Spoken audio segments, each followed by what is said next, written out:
subject matter is so deep. But the first thing I want to do before we get into now, this is a visually accurate image. This particular presentation that we do right here, right now for you all. This is a good, and we use this word relatively, but this is a good and accurate word pictures within the, according to the science of word pictures, representation of the particular subject matter and theme that we're speaking about. The Jesuits' subtle infiltration of Holy Land Ethiopia, because remember, we're in a spiritual warfare.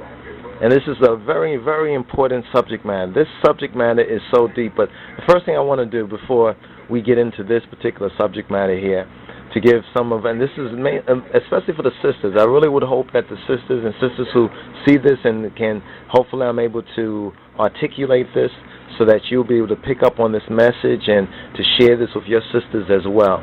And we're speaking about Kedistin Grammarium.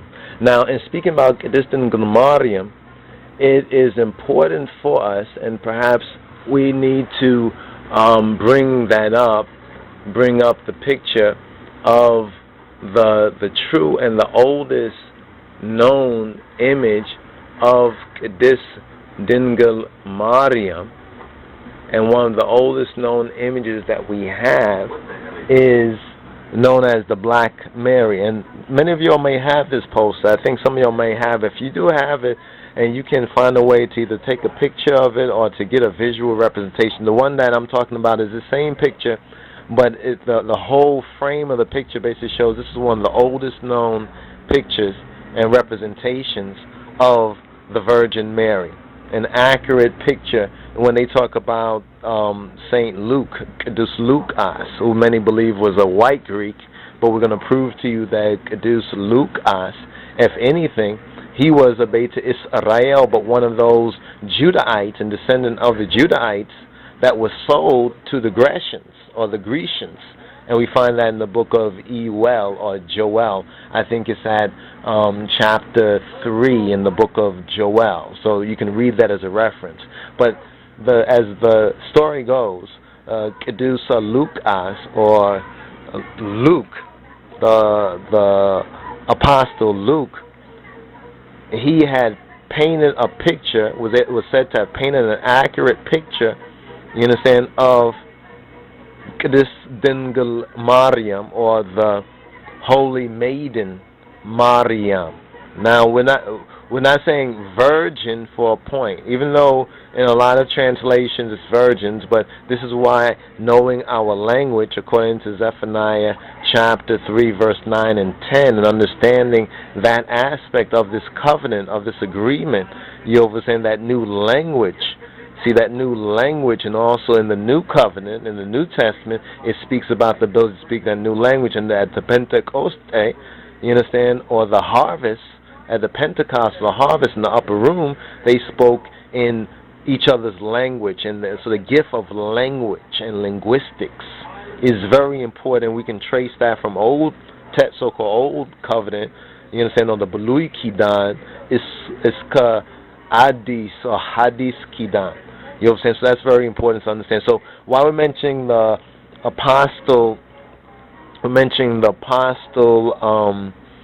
Luke, because he was said to paint one of the oldest paintings of Kedistin Grammarium, of the Black Virgin Mary. But Mary is a very, very important symbol. And so it's important to understand that this image that you're seeing was the oldest, you understand, known image of Mary, the Black Virgin Mary, and it's from this image that different stylized versions of this Black Mary also have appeared and appear all over Europe. You understand, in some of the holy places, and said that the Pope, or at least the last Pope, we don't know about this Pope, but probably if popes do what popes do, then he also venerates, you understand, a Black Virgin Mary, this Black Virgin Mary in secret, but publicly he puts this other image. Now let's return to this other image. Now this particular image, what's so interesting and so strange is that this image has virtually infiltrated Ethiopia, almost like buho or buhe, like fermentation. This image, like fermentation, has so fermented Ethiopia. And this is interesting when you understand why we are to avoid that yeast, that so-called leaven, and why it's unleavened bread. You understand? And why the black image of this Dingle Mariam, or the black maiden Mariam, is different than the image of the white Virgo Mary. So the white Virgo Mary is this particular image, which we call Jesuit Mary.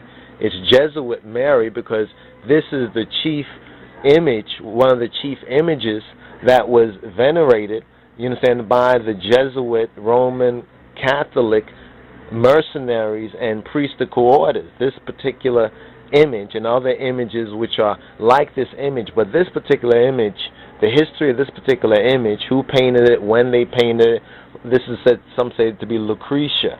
Lucretia, some say, was the sister or something in the Borgia family, Pope Alexander VI, and that's where we get the Italian Jesus, you understand, or the so-called God that wasn't there. You understand? We get the God that wasn't there is related. These are people in the Pope family, part of the Popish Roman, you understand, white, you understand, those white religious supremacists.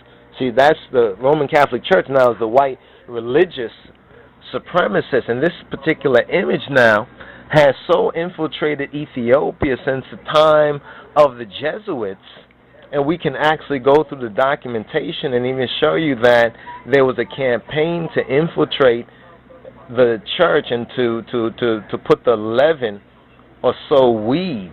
This is a weed. You know what I'm saying? This image is a weed that has been sown among, you understand, among the wheat. You understand? The wheat now is the black maiden Mariam, or the black so-called Virgin Mary. You understand? And this is the image of the black Virgin Mary. Now, these two images, right? These two images here side by side kind of shows you this infiltration. And if you study art in Ethiopia, if you study native art in Ethiopia, and what has happened over generations by the infiltration of Roman Catholic art, subliminally, slyly, as gifts, you understand, and how it has perverted the Ethiopian psyche. This image has so adversely perverted the Ethiopian psyche. If we want to look at the careless Ethiopians and really get to the root of solving and resolving and charting our way out of the chaos that Ethiopian peoples and black peoples are in, we need to focus on this particular subject matter here. You understand? We talk about, well, what color Jesus is, or really Yehoshua is. Well, we know that the Jesus that never existed, that whitewashed Jesus, blonde-haired, blue-eyed Jesus, is the God that wasn't there. This is what they made up, you understand, through these various ecumenical councils from the Constantine and the Roman Catholic perspective.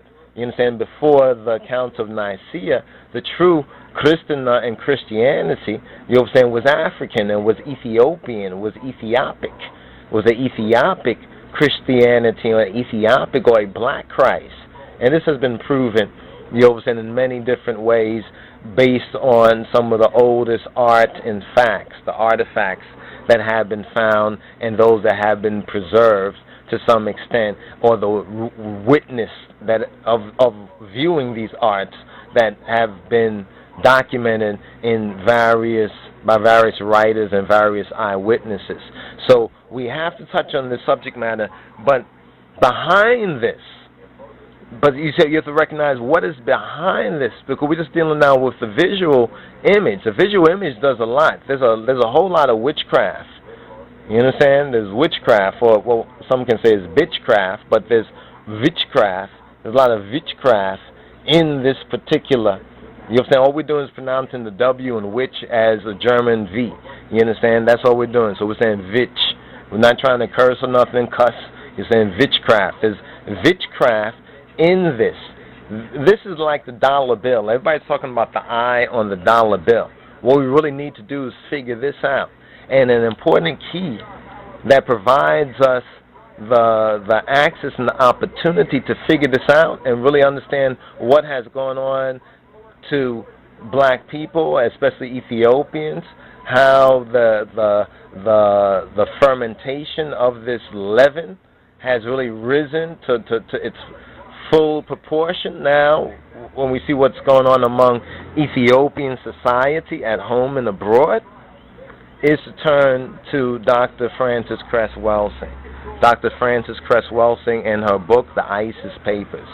We highly, highly recommend to you the ISIS Papers, The Key to the Colors. You need to study that book and understand what is global white supremacy. What is GWS? You understand? How does GWS really work?